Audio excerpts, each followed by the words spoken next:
You are born into a city that is angry, hungry, and one bad decision away from tearing itself apart. Some eat behind golden doors. Others eat what they find. You learn early which side of that door you belong to. Hunger is your first teacher, explaining how the world actually works. Try to survive, and the system reminds you that survival without permission is a crime. Death is not hidden here. It is public, loud, and strangely entertaining. You realize people are not afraid of violence. They are afraid of being the one under it.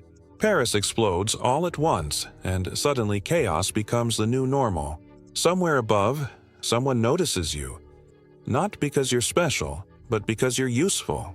Fast, desperate, and invisible. Exactly the kind of talent someone is looking to weaponize. Your life just got bought by people who do not plan to explain the contract. They call themselves something important, something philosophical. It does not matter. What matters is that they now own you. Training is repetition until your body stops asking questions. You fall more than you succeed, and success is measured only by whether you are still alive. This is your real introduction. Not a weapon, but a promise that every problem can now be solved permanently. The first lesson is disappearing in plain sight. A dead man is suspicious, but a forgettable one is invisible. You learn to take without being seen. Assassination is just theft taken to its logical extreme. You follow targets for hours, learning their routines, until they stop looking like people and start looking like patterns. The rooftops are your real city, quiet and cold. By the time you stop feeling like a child, you stop feeling like a person. Your first real mission is disappointing. No drama, no speeches, just a man walking through a market who needs to stop doing that permanently. You are not hunting a person. You are navigating a system of moving obstacles that accidentally protect him. He has no idea you exist, which makes this less of a fight and more of a correction. You get close enough to hear him breathe, which is closer than anyone should ever be without permission. It takes less than a second, and most people around you do not even notice that anything changed. Death is quiet when done properly, almost polite, like the city agreed to ignore it. You do not run, you dissolve, because panic is what gets amateurs caught. By the time the body is discovered, you are already someone else. They will look for a killer, but you are not a person anymore, you are a gap in attention. Congratulations, you just learned how easy it is to end a life, and how hard it is to feel anything about it. Paris is changing fast, which sounds inspiring until you realize most change begins with hunger and ends with bodies. Revolutionation is very useful when you need noise, panic, and 1,000 witnesses who notice absolutely nothing. Some men are very brave as long as other people are dying on the correct side of the window. Your next contract is larger now. Not just one man in a market, but a protected parasite with walls, guards, and expensive habits. The rooftops are not freedom. They are just the only place where fewer idiots are trying to kill you.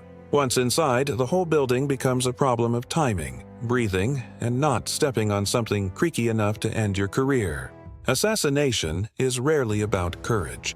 It is usually about deciding which kind of cowardice is most efficient. He thinks history is happening because of his decisions, which is adorable right up until the blade arrives.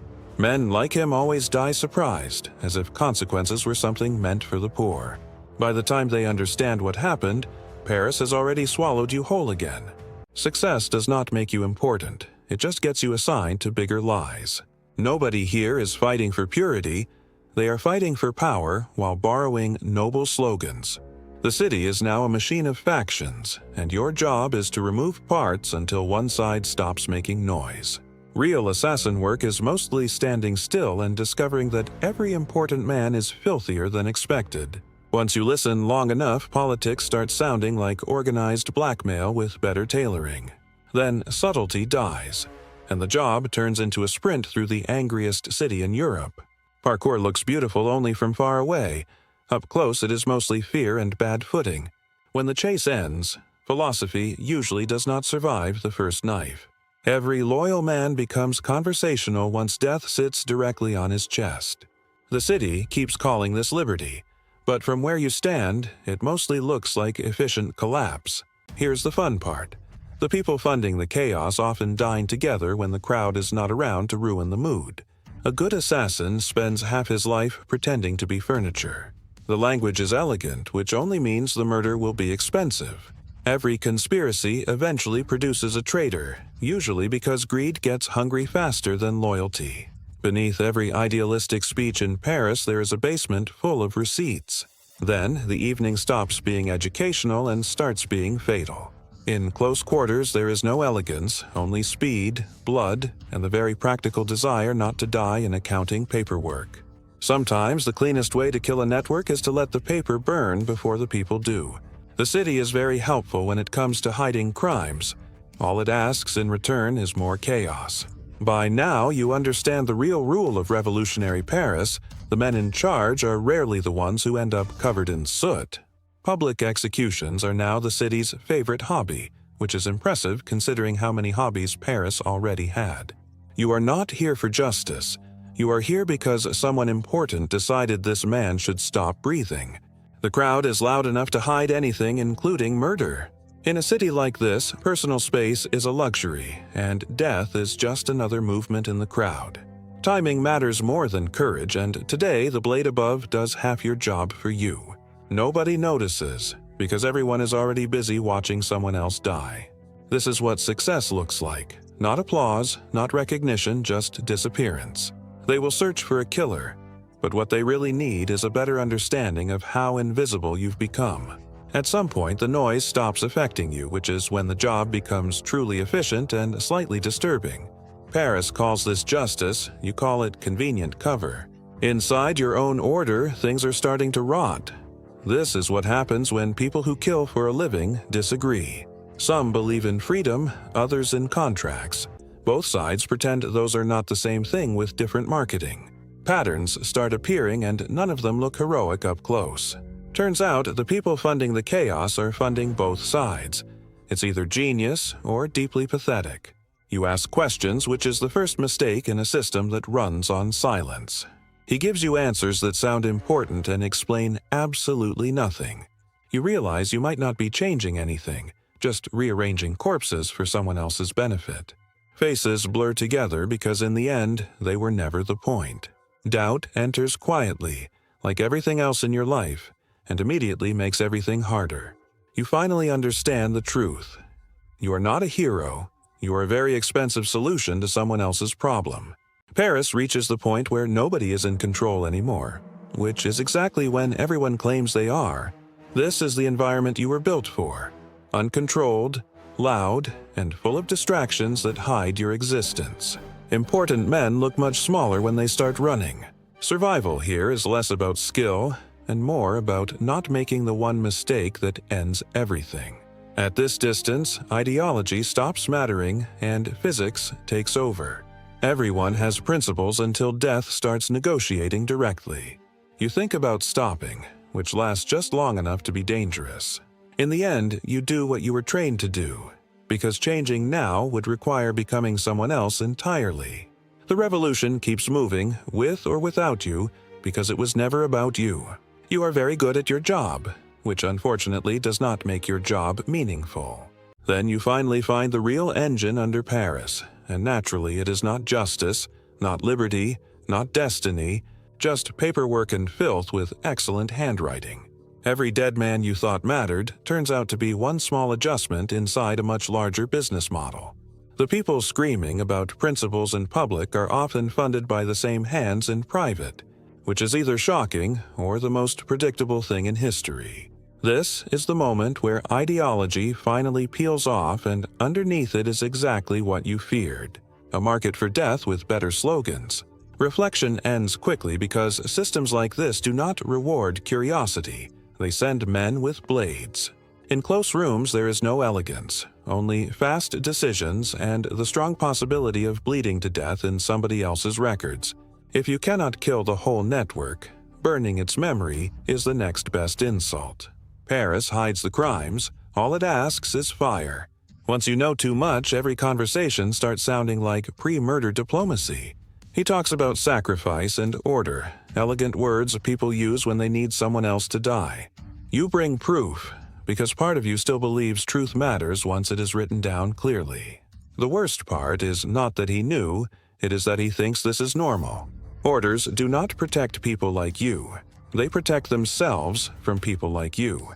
Nothing is uglier than professionals fighting over who still gets to call the killing necessary. He dies still convinced the machine was noble, right up until the moment it used him too. Congratulations, you have achieved enlightenment, and it is every bit as useless as advertised. The city does not care what you learned. Revolutions don't stop to process emotions. By now, you are no longer defending a cause. You are simply too deep in the blood to be free. One more name. Stories promise a final kill like closure can be stabbed into existence. Prepare as the exhausted do, not with hope, but habit sharpened into function. Paris is smaller now, less a city, more an execution device with alleys. The powerful stay composed, assuming consequences always take the stairs. The crowd is your accomplice, too busy surviving to notice precision. This is not heroism anymore, just mathematics at knife range. He offers the usual: information, protection, and the insult of escape. For a heartbeat, you imagine refusing, but the script is all your life holds now. You finish it, it's what you were made for, even without belief. The job is done. Being necessary is never the same as being right. The mission ends not with glory, but with escape, pain, and the realization that nothing has improved. One dead important man in Paris usually means 500 less important people are about to suffer. You pat yourself up quickly with the detached attitude of a man repairing rented tools. The mirror no longer shows a righteous avenger.